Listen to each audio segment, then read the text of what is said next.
Alright, welcome back. It's Amal, your cheap-ass Londoner and traveller. If you don't know me, I'm Amal, a cheap-ass Londoner and traveller. So this is what I do. I travel, I dance where I travel, I make videos for Instagram Reels and Shorts. I love dancing, and I used to be a medical engineer, and I quit that to do full-time content creation and also give you travel tips. So as a Londoner, I actually wanted to do this for a very long time. I've traveled in Africa, Morocco, Asia, America, and I've actually never talked about London, which is such a great city where I grew up and where I shaped my personality. So stay tuned, I'll tell you about the top things you can do for free in London. You always hear that it's an expensive city. Yes, it is. It really is. Rent is crazy. Food is crazy. It's really, really expensive. But also it offers so many great things to do for free. So this is what I want to talk to you about today. As a Londoner, I also know the local things to do. So I'm not going to give you a list of cliche things to do for free. If any other Londoners, please feel free to comment and give me your best free things to do in London. I'm from Northwest London, so I'm sure there's like a Southeast London community there who can also add on to these things we can do for free. So here we go. Number one thing in London is probably the best thing is the free museums, and not just any museums, like top-notch museums, from art galleries to science to fashion, historical. I'm gonna start with the British Museum. It's a funny one actually, because it's called the British Museum, but it has everything from which is stolen. I don't know. Yes, I said it. Things that are stolen from Egypt, from ancient Egypt. And also African art from the Middle East. It's just such an incredible place where you just get lost in like history and time. It's amazing, and it's all free. You know, it's in this incredible building. You just get there, absorb all this incredible knowledge, all for free. So I find that fantastic. If that's not your thing, there's National Gallery, there's also the Tate Modern. If you're more of a geek like myself, actually, I'm a bit of a science nerd, yes. The Science Museum is my favorite one, as well as the Wellcome collection, which I spoke about in another video as well, about the budget one. That's the one I went to. Wellcome collection is a medicine museum, then the Science Museum is all about engineering. You see planes, you see cars, you see everything that's a bit techie. And then right next to the Science Museum is the Natural History Museum for all paleontologists, enthusiasts, or kind of natural selection, Darwin kind of stuff. You go there, and right next to the Science Museum as well, you've got, and that very underrated one is the V&A. The V&A Museum, it's a fashion museum.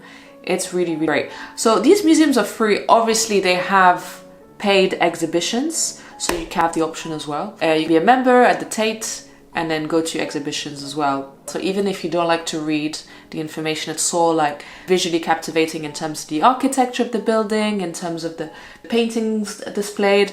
In the Natural History Museum, you've got this huge skeleton of a whale just hanging there. So I actually did a dance video in that museum. It was pretty cool. Just don't go on a weekend. It's very busy. Number 2, parks. Parks. All right, London is not blessed with any beaches. I think if it was, it'd probably be the best city in the world. We have this mucky beach, I don't know if you can call it a beach, by the River Thames, but I would not swim in there. Don't swim in there. But yeah, people call it a beach, the London beach. Anyway, so there's no ocean in London, but we have amazing parks compared to the other cities. Like New York's got one main central park. Yes, it's huge, it's great. New York has that. Tokyo is amazing. It's got loads of parks and like woodland. But anyway, we're not talking about those cities. In London, we've got royal parks. You know, there's the obvious one, Hyde Park, which is right next to, you know, the Buckingham Palace and all that. Again, that's like quite cliche, touristy park you would go to. But as a local, these are the parks you should really hit. Okay, so Primrose Hill, you can see the London Eye from there. You can see Canary Wharf, you can see St. Paul's as well, the BT Tower. Anyway, you can see a lot of landmarks. Same thing, not far from there, you have Hampstead Heath. Parliament Hill is called. So Parliament Hill has got an even higher viewpoint, and it covers more of East London. And both those parks are really, really good for picnics or just hanging out with friends. I personally prefer Hampstead Heath because I like hiking. So it's got a section where you feel like you're in the woods, so you can hike there, take your dog, take your friends, a romantic lover. No, don't try that. I mean, if you do, just don't get caught.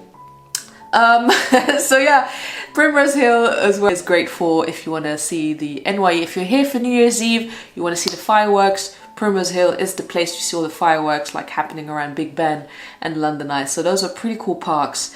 Also for the Southeast Londoners, there's Greenwich Park. Greenwich Park is incredible because it's also got a hill where you can see Canary Wharf, so all of the financial district skyline is beautiful. And also it has a museum inside the park, and we also talked about how museums are free in London. I didn't mention the Time Museum, and for your space enthusiast, and there's the Royal Observatory there of Greenwich. There's Regent's Park as well, just kind of like stuck to Primrose Hill. What else about Regent's Park? The zoo, although I don't like zoos. I don't want to promote zoos in this video. No, don't go to the zoo. It's depressing. Sorry, I've been to safaris, so like for me, just no zoo. Just if you want to see animals, go to Uganda. Watch my other videos about Uganda and Rwanda. Just don't go to the zoo. But Regent's Park has a zoo if that's your thing. You know, I'm not here to judge. If you want to go to the zoo, Regent's Park has one. Number 3. So markets. Okay, markets. Which one should I start with first? All right, so we'll stay local. We'll start with North London.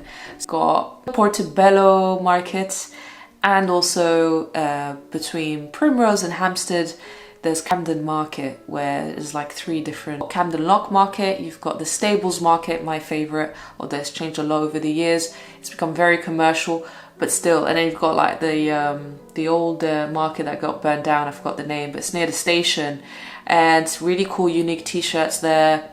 Again, I haven't been in a while, so I haven't shopped there, but when I used to go, it was really unique. There was like this whole punk culture there. Even if you're not buying anything, because this video is about staying cheap and doing things for free, you can just go there and be inspired by like the different graffitis and you know, shoes coming out of walls from the shops. There's the nice Regent's Canal, which you can take the water bus from.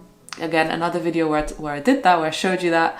It's just a really cool vibe. You can just hang out there, you know, with your mates, take pictures. If you're artsy, that's the Camden vibe, you know. Same for Portobello Market. Portobello Market's got colourful buildings, colourful houses. So if you're on a budget, you know, you can just go and take really cool pictures there. And then going south, kind of, London Bridge. Borough Market, which I love.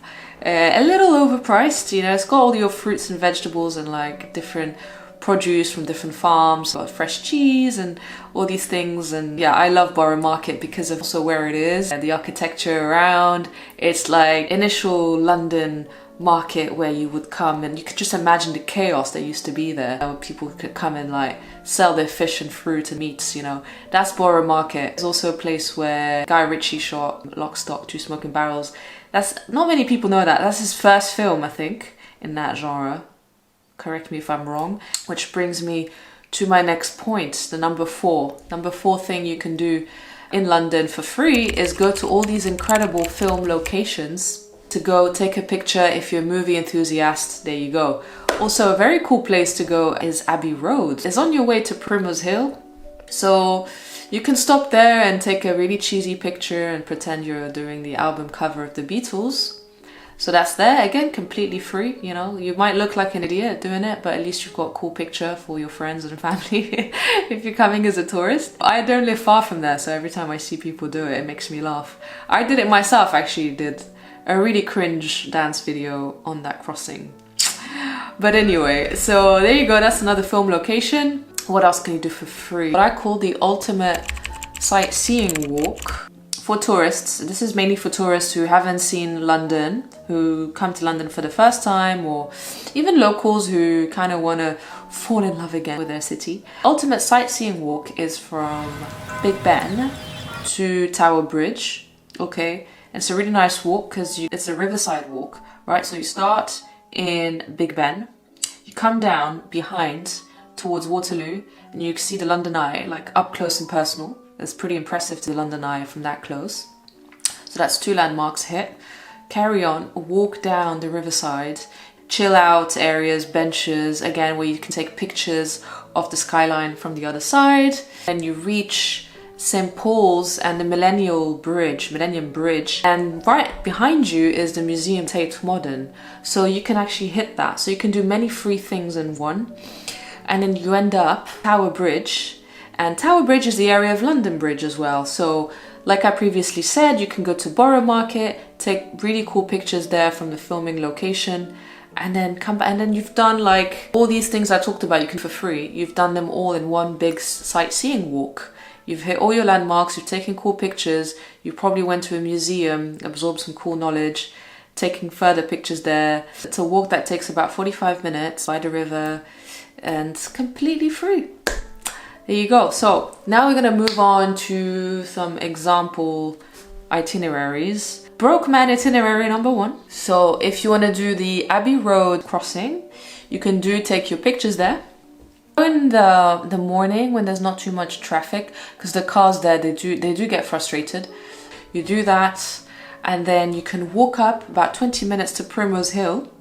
So you're in Primrose Hill, you have these views over London. Take loads of pictures. Just make sure, I'm saying take a lot of pictures a lot in this video. Make sure you have a good memory card first of all. Make sure you've got storage. There's a lot of pictures and videos involved. So there you've got the nice skyline view of London. You can have a picnic there. Come down, maybe do some celebrity spotting in Primrose. It's like a little village. It's very cute. It's very different. You don't feel like you're in London. And then carry on and you're in Camden Market, where again you can get inspired, get a bit artsy, absorb the vibe, the energy. So that's an itinerary you can do. You can also go to Hampstead from there, take a bus. And in Hampstead, again, it's like another village vibe. There's another park that we spoke about. So that's if you want to stick to North London. These are all the really cool things you can do for free. There's no museum around there that I know, but from Camden you can easily access as well the British Museum, which is in Euston area, and the Wellcome Museum. That's if you want to really stretch it and walk for a while, not take the bus. Itinerary number 2, you can do Hyde Park. From Hyde Park, you can actually go to 3 museums. So if it's a day where you really want to go to all the museums, I would recommend going to South Kensington to hit the Natural History Museum, the Science Museum, and the V&A. Once you've done those 3, you might be tired and want to eat, and you might have your food with you because you're a cheap ass like me, prepared from home, or a meal deal. If you really want to be chavvy and go to Tesco for a meal deal, you do that, and then you go to the park in Hyde Park, sit by the Serpentine, which is like this reservoir, and just sit there and enjoy a London vibe and do some people staring. So there you go. And I have a few more, but yeah, I want to see what you think. Let me know what you think about this video, if you enjoyed it, if this was helpful, if you want more London content. Really cool to speak about my city. It hurts my bank account, but I still really love it. And it's been really cool chatting to you. If you find this useful, or you can send it to someone who's planning to go to London with a small budget. Peace!